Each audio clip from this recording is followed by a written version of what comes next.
to Stuart Ralston, who's going to talk to you about arthritis. Thanks very much.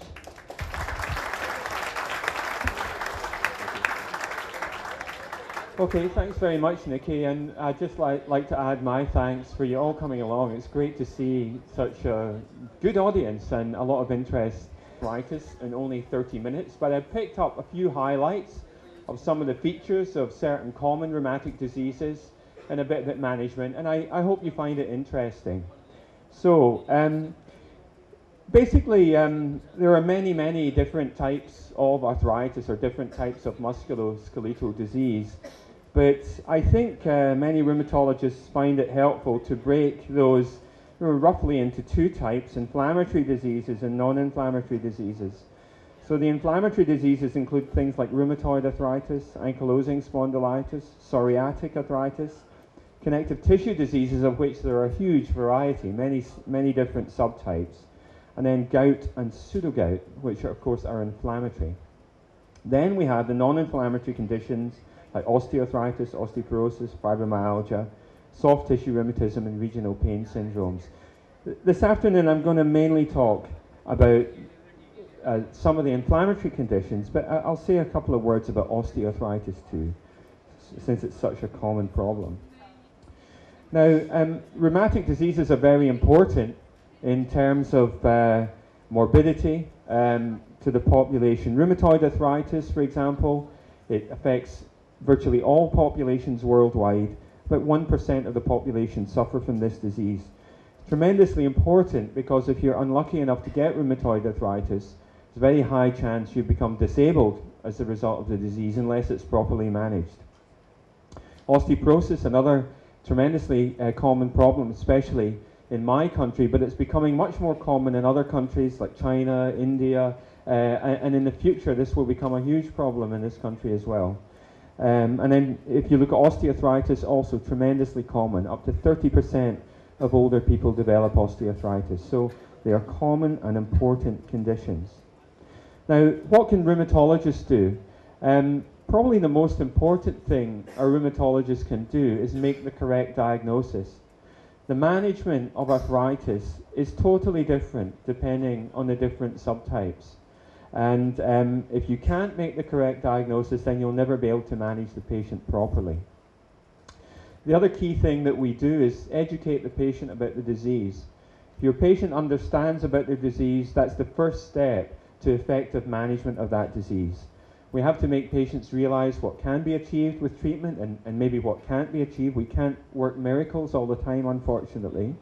And then the other key thing is to help patients help themselves. That is also fantastically important. If I can give an example, in rheumatoid arthritis, smoking is associated with greatly increased severity of rheumatoid arthritis. If we advise a person to stop smoking, it can make a huge difference to disease activity and to their clinical symptoms. So, education, very key role. The other thing we try and do is control symptoms. That might be by painkillers, by non-steroidal anti-inflammatory drugs. And in certain diseases, we can introduce what's called disease-modifying drugs, or DMARDs. Those drugs actually modify, we think, the course of the disease. And if we can do that, it's a bonus. So let's start with rheumatoid arthritis. What do we look for? What are the clues for the diagnosis of rheumatoid? Well, one of the key things is swelling of the joints, synovial swelling. Having a swollen joint is never normal, okay? Rheumatoid tends to affect the small joints of the hands and feet and the wrists, and it's symmetrical. So those are the classical features. We often see an acute phase response, and that reflects inflammation. So key features of the acute phase response are, for example, a raised ESR or a raised CRP. That's C-reactive protein. On imaging, in patients with rheumatoid, once the disease has progressed, you may see erosions, and you can see some erosions here in this patient, the PIP joints, and also osteoporosis that can surround the joints, and also systemic osteoporosis is a very common feature of rheumatoid. Immunology can be useful in the diagnosis, but it's often important to remember not everyone with rheumatoid has positive immunology. About 70% do, 30% don't. We used to use rheumatoid factor very widely, although that can be, you can get a false positive test with rheumatoid factor, so people can have a weakly positive rheumatoid factor and not have rheumatoid arthritis. It's very important. You can't diagnose rheumatoid with a positive rheumatoid factor, but it can help you. And nowadays in the UK, we're using this test, anti-CCP antibodies, which is much more specific. And I don't know if are you using that also here? Yeah. So the anti-CCP test is much more specific. And if it's positive, it's pretty much diagnostic of seropositive rheumatoid.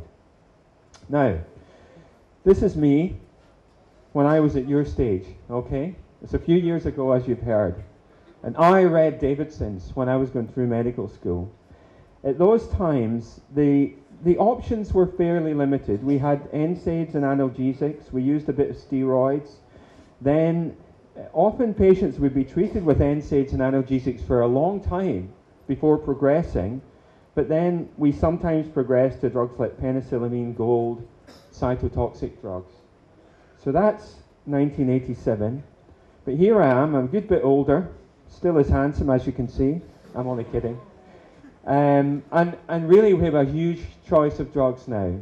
The difference is, if you're diagnosed with rheumatoid, you must start straight away with DMARD therapy. You don't waste time giving paracetamol and NSAIDs.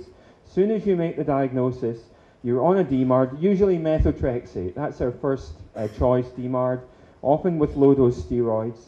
And then if the disease doesn't respond properly, then we often add in others in combination, like sulfasalazine, hydroxychloroquine. If that doesn't control the disease, anti-TNF therapy is the next stop. And then we have all of these other monoclonal antibodies about different cytokines that are expressed in the rheumatoid joint that can be used for resistant disease. Now, you might wonder why has this changed over the past 25 years? And the reason is that clinical trials have shown early management works. It prevents progression. And what I'm showing here is one of the first studies to demonstrate this by Desiree van der Heijden. And it was a randomized trial where she randomized patients with rheumatoid to immediate DMARD therapy or delayed therapy after 12 months. And basically this is various measures of activity. This is called the Health Assessment Questionnaire, number of affected joints, and ESR. And what you can see is early DMARDs, every domain was improved. And it's on the basis of this kind of study that now early DMARD therapy or immediate DMARD therapy is widely used in rheumatoid. Although I've mentioned biologic treatment, which is useful in resistant cases, what we often use in the UK, and I know from speaking to one of your professors, it's also used here, is combination of regular DMARDs. That can really control disease too. And that was demonstrated by what's called the TECORA study, which was performed in Glasgow, which is where I trained in rheumatology. And here they took patients with active RA, randomized them to routine care or very intensive DMARDs. So they were started in cilazoparine. That didn't work, immediately escalated to 3 DMARDs, given steroids, joint injections. It was a very intensive regime. And what they found was, if you looked at remission in terms of the ACR 50 or ACR 70, the intensive group did much better. So even with these older drugs, it's possible to do quite well as long as you're working very hard to give the treatment early.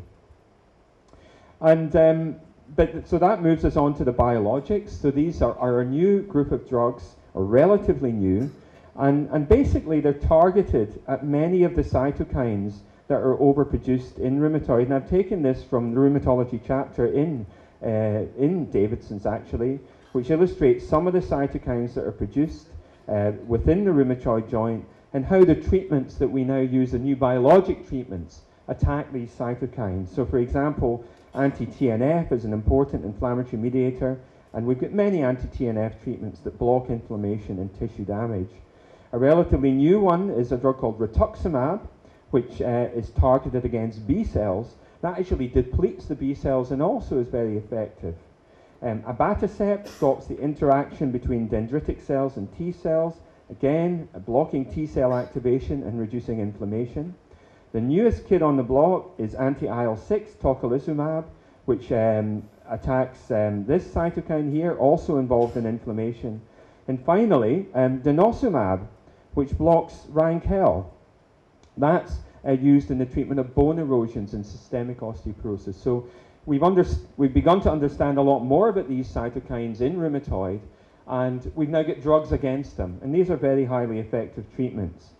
If I can show you what anti-TNF therapy can do to severe rheumatoid, I could perhaps show this slide from the New England Journal, one of the pivotal studies in showing the effectiveness of anti-TNF treatment. And so this is a trial where patients were randomized to methotrexate and placebo, or methotrexate and infliximab, which is a TNF blocker.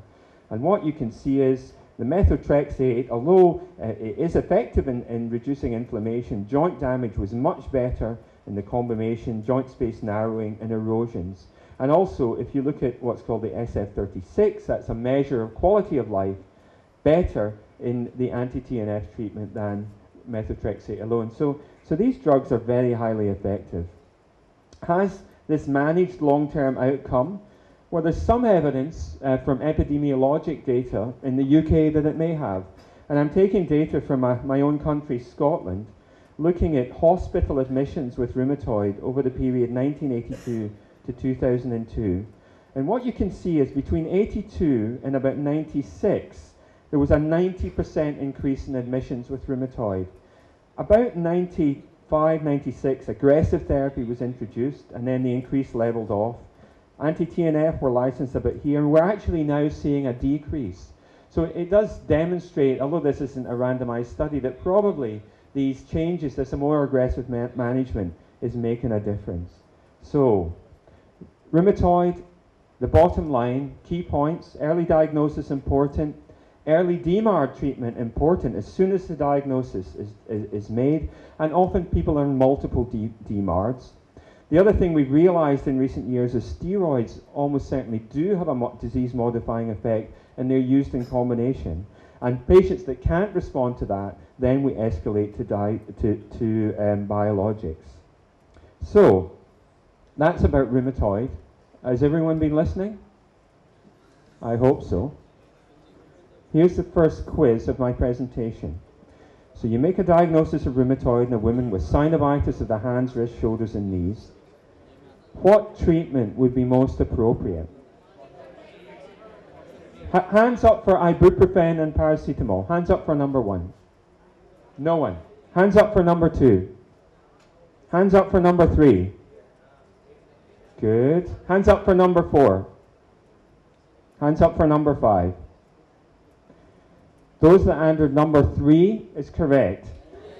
Number 5 you could use, but you wouldn't use it straight away. So probably you'd go to methotrexate and low-dose steroids first. So congratulations, you obviously get very excellent professors here.